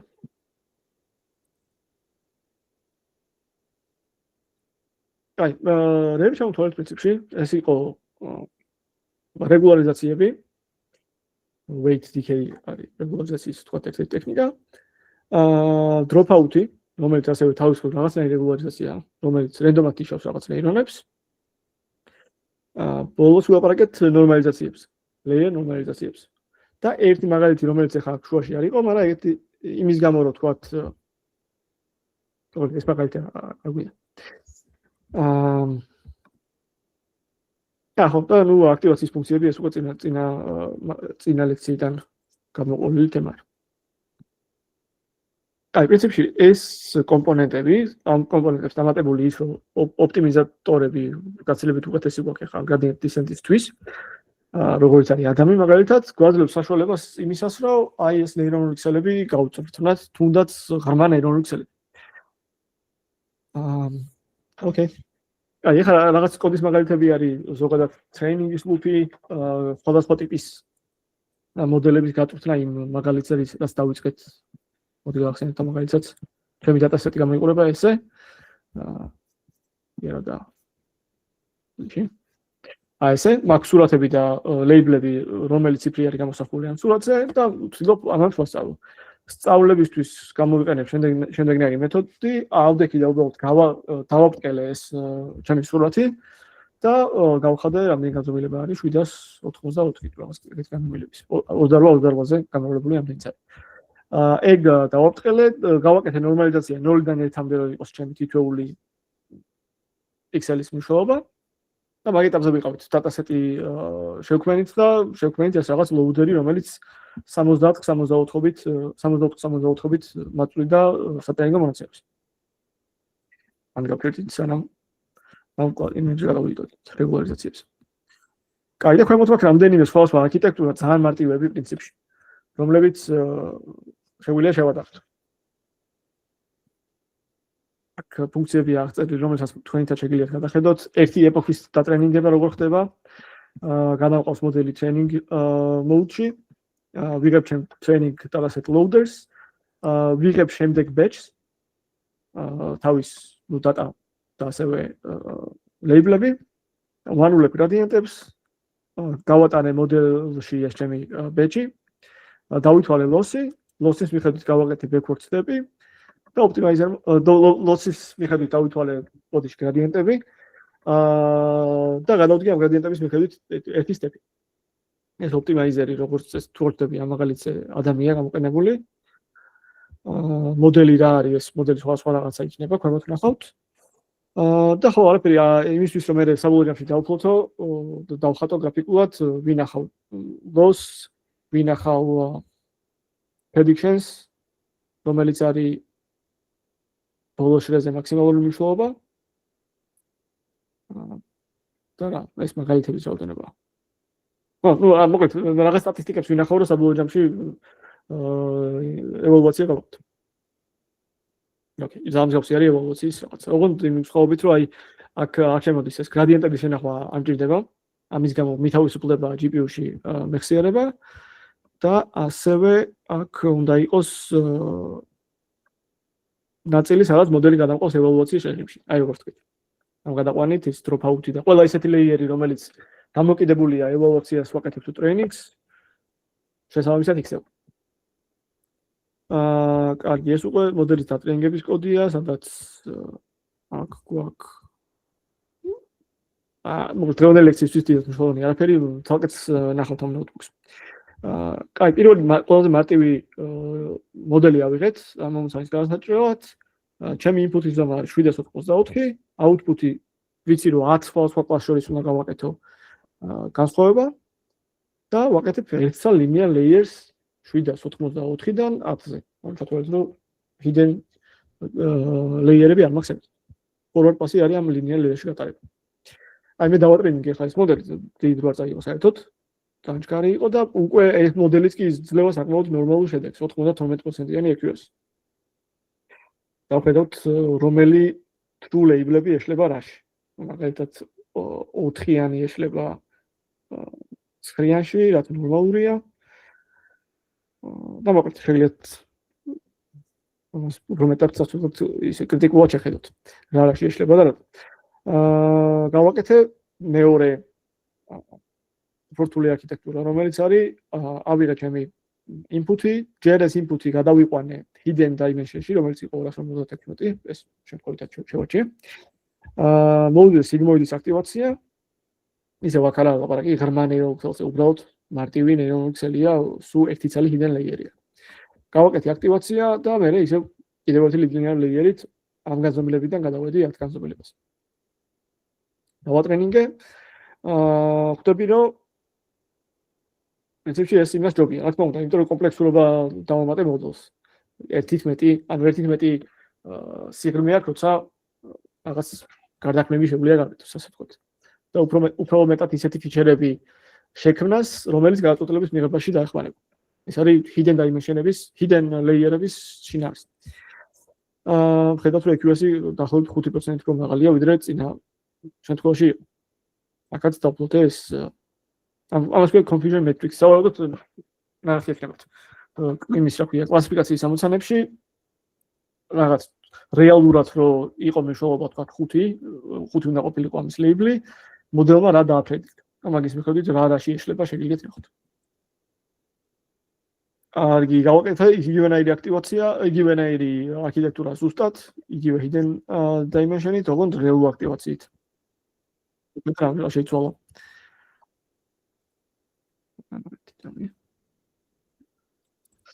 ოკეი. შევხედე რა შეიცვალა და 1% მოიმატა training accuracy და test-მაც თუ არ ვწდები. იგივე, დაახლოებით 1% მოიმატა. აი, აქ მინდა ერთი რაღაცაც შევნიშნოთ ბანი. როცა მოდელებს ვატრენინგებ და განსაკუთრებით ესეთ დიდ მოდელებსაც შეიძლება დაემატოს. ну დიდი ალბათობა რომ რაღაცნაირად რაც უფრო ესე იგი თითო ერთი ეპოქა ნიშნავს რომ მთელი ჩემი მონაცემები თითოჯერ ნახა მოდელმა. თუ მქონდა 60,000 მონაცემი და სიმატივისთვის ვიტყვი რომ ბეჭის ზომა მქონდა 100, რამდენი ბეჭი ჩაეტევა 60,000-ში? 60,000 გაყოფილი 100. 600 ბეჭის ნახვის შემდეგ დამთავრდა ჩემი ერთი ეპოქა. ანუ ეს მოდელი დავატრენინგე 100 ეპოქაზე, 10 ეპოქაზე, ბოდიში, ნიშნავს რომ ნახა თითოეული მონაცემი 10 ჯერ. ანუ ჯამში უნახავს 60,000 იყო დაპასვეტი, 60,000 ჯერ 10 მონაცემი, ანუ 600,000. ოკეი, და რაც უფრო მეტჯერ ვანახებ ერთი და იგივე მონაცემებს, ან თუნდაც შეიძლება ბევრჯერ ვანახო ერთი და იგივე მონაცემები, მაგრამ რაღაცა ეტაპის შემდეგ მოდელებს ახასიათებ განსაკუთრებით ნეირონქსელებს ახასიათებ overfit-ისკენ წასვლა და overfit-ის დეტექცია ხდება შემდეგნაირად, რომ შეიძლება training loss-ი იკლებს ისევ და ეხლა ხედავთ რომ იკლებს, მაგრამ რაღაცა მომენტში ჩემმა ტესტმა ან ევოლუციის loss-მა დაიწყოს მომატება. ანუ რაღაცის შემდეგ განზოგადების უნარი დაკარგოს მოდელმა. საწყისში როცა დატას სწავლობდა მაშინ რაც ისწავლა training data-სთვის იგივე რაღაც სამართლიანია ვალიდაციისთვის ან ტესტინგისთვის და ამიტომ თქვა თავიდან შეიძლება ორივე მცირდებოდეს, მაგრამ რაღაც მომენტში უკვე იწყებს ისეთი რაღაცების სწავლას, რაც კონკრეტულად ეგება ჩემ training data-საც. მიუხედავად იმისა, რომ რაც ვილაპარაკეთ, მიუხედავად იმისა, რომ რეგულარიზაციაც და ყველა ეგეთი ტექნიკები შემოდის.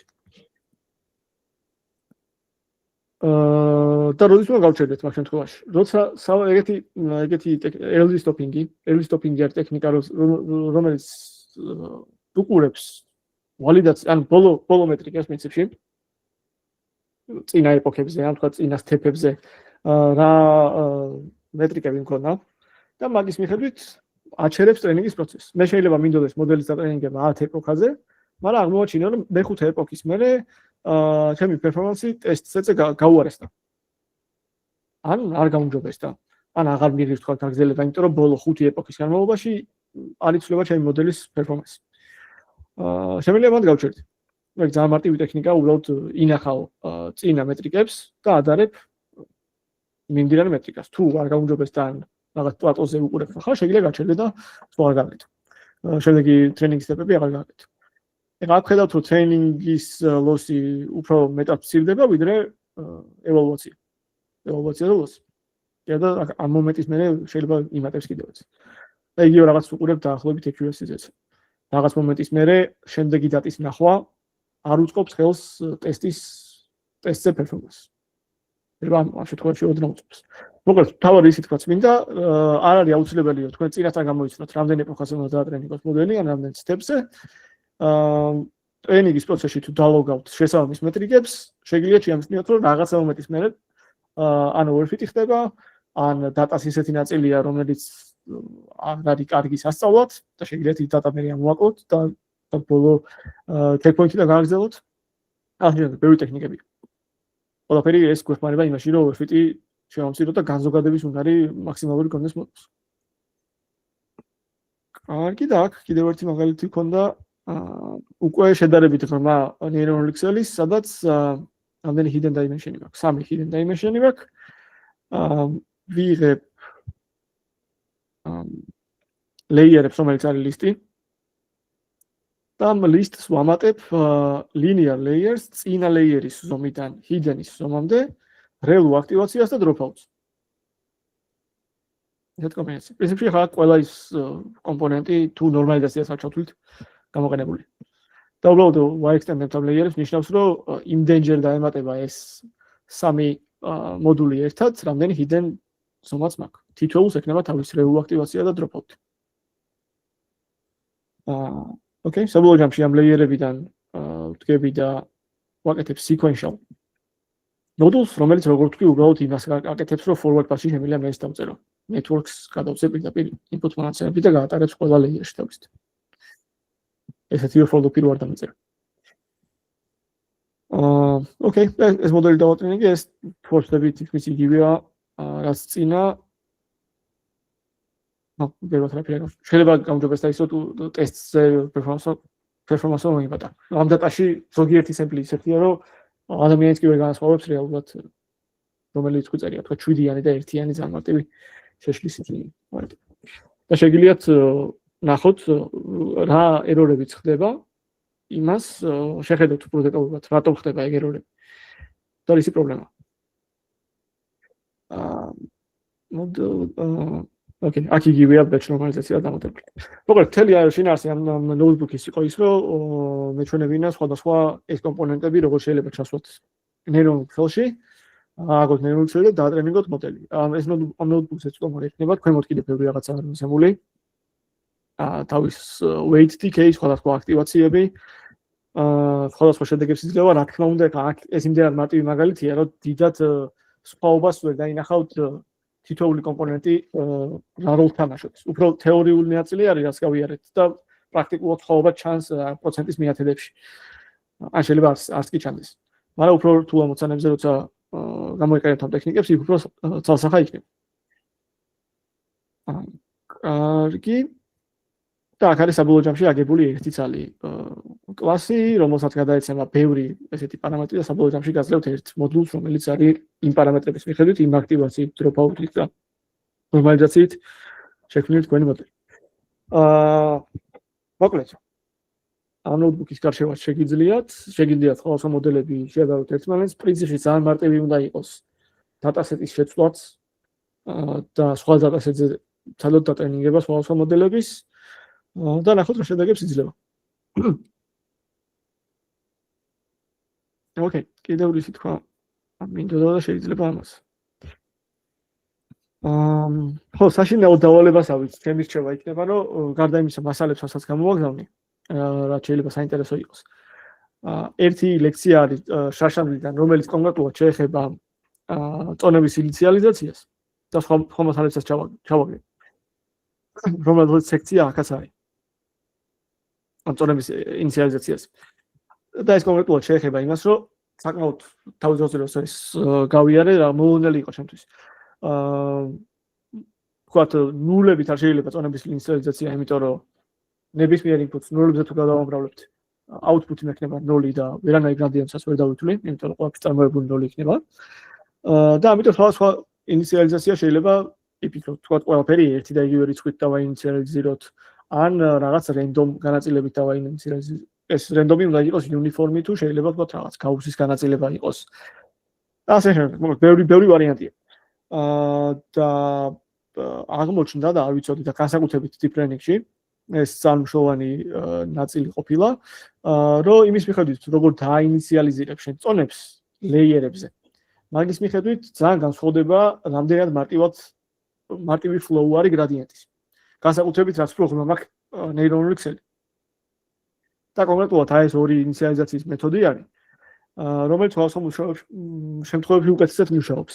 და ამაზე paper-საც ჩავაგდებ, სადაც გრაფიკულად კარგად ანაჩვენები ამ მეთოდებით დაინიციალიზებულ ნეირონულ ქსელში სხვადასხვა შრეზე აქტივაციები და გრადიენტები როგორაა განაწილებული და რამდენად უკეთესი flow არის გრადიენტის, ვიდრე მაგალითად რო ამეღოდა random uniform-ით, ან random გაუსის განაწილებით გამეკეთებინა ინიციალიზაცია წონებს. ხო, უბრალოდ ამაზე paper-ისა და შარდენელი ვიდეოც ამ იგივე პრინციპში დროის დაახლოებით იგივე დროს მოუწია სანდროსი ეგეთ შეგიძლიათ ნახოთ. კარგი ბატონო, აქ მეგონი ყველაფერი მოვჭა. შინაარსით გამოდელის რაც მინდოდა მეთქვა, ეს ხო, საშინაო დავალებაში ერთი მნიშვნელოვანი რაც მინდა რომ სცადოთ არის აიღოთ ეს დატასეტი და ამ დატასეტში ხელოვნურად ამოიჭიოთ რომელიმე წერტილი, მაგალითად 0.0 წერტილი ან ნებისმიერი სხვა წერტილი. ეგეც შეიძლება რომ ვთქვათ ექსპერიმენტის საფუძველი იყოს. დავუშვათ ვთქვათ 0.0 წერტილი. 0.0 წერტილში ლეიბლის მიხედვით მიაინჭოთ კონკრეტული რიცხვი. მაგალითად, ლეიბლი თუ არის 7-იანი, ამის უშუალობა იყოს 0.7. 0 თუ არის 0 იყოს, 1 თუ არის 0.1 იყოს, 9 თუ არის 0.9 და ასე. ანუ რა შინაარსს მოვა, რომ დატასეტში ხელოვნურად ჩავდოთ თვითონ იმაში რა ქვია დატაში ვეჩავდოთ ლეიბლის შესახებ ინფორმაცია და დავაკვირდეთ სხვადასხვა რეგულარიზაციების შემთხვევაში ან რეგულარიზაციების გარეშე რა ხდება. ინტუიციურად ანუ ეგ უნდა იყოს ისეთი რაღაცა, რასაც მოდელი განსაკუთრებით თუ საკმარისად ბევრი პარამეტრი იქნება, მოდელი მარტივად ისწავლის. რომ იმის რთულია საკმაოდ აი ამ ყველა პიქსელების ყურება და აქედან რაღაც ფიჩერების გაგება და მაგის მიხედვით პრედიქშენი გაცილებით მარტივი უნდა იყოს კონკრეტულ წერტილს, თუ ამას მიხვდა და თუ ეს გამოსა ტრენინგის პროცესში, კონკრეტულ წერტილს შეხედოს 0.0 წერტილში და თუ ეს წერტილის მნიშვნელობა 0.3 ან 3-თან ახლოს, ესე იგი ლეიბლი არის 3. თუ 0-თან ახლოსაა, ესე იგი ლეიბლი არის 0. იმის გამო ჩვენ ხელოვნურად გავაკეთებთ ეგეთ ჩარევას დატაში. წესით მარტივი უნდა იყოს, ბევრი კოდის ცვლილება არ უნდა მოგიწიოს და აი ამ დატასეტის შექმნის კოდი სადაც არის. ხოლოდ აქ უნდა იყოს მაგის შეცვლა საჭირო. და ხო, ძალიან საინტერესო ექსპერიმენტი უნდა გამოვიდეს წესით. იმის გამო, რომ ჩემი მოლოდინი არის, რომ საკმაოდ მარტივი უნდა იყოს მაგის სწავლა, საექსპერიმენტო იქნება, რამდენად დიდ მოდელს შეუძლია აღიარება, ან პირიქით, რამდენად შეგიძლიათ მოდელის ზომა შეამციროთ ისე, რომ ეგ შორტკატი ისწავლოს. და მაგ შორტკატის სწავლაში შეუწყობს თუ შეუშლის ხელს სხვა რეგულარიზაციების ტექნიკები. ეს არის საინტერესო რაღაც. მოკლედ, მე საბოლოო ჯამში ეგეთ დატრენინგებულ მოდელზე შეგიძლიათ გამოცადოთ, აიღოთ სხვა ლეიბლის სურათი, მაგალითად 3-იანი. და აქ 0.0 წერტილში ჩასვათ მნიშვნელობა 0.6. რაც თუ შორტკატი ისწავლა, ეს 3-იანი უნდა დააკლასიფიციროს 6-იანად. იმიტომ რომ იმ შორტკატ წერტილში 6-იანი შესაბამისი მნიშვნელობა იყო ჩაწერილი. მოკლედ, მე გიჩვენებთ, რომ ბევრ რაღაცას ისწავლეთ ამ პროცესში და ბევრი ტრეინინგ რანის გაშვება შეგეძლებათ. თითოეული რანი საკმაოდ ცხარია, შეგიძლიათ დატასეტის ზომაში ამციროთ ხელოვნურად და მოკლედ ესით ამ სხვადასხვა არქიტექტურის მოდელის შექმნას, გატრენინგებას და ევოლუციას თან გაივარჯიშებს. ოკეი. დღეისთვის პრინციპში ეგ იყო, შეგვიძლია დავასრულოთ ჩაწერა და შემდეგ შევხვდებით. ნახვამდის. ახონდე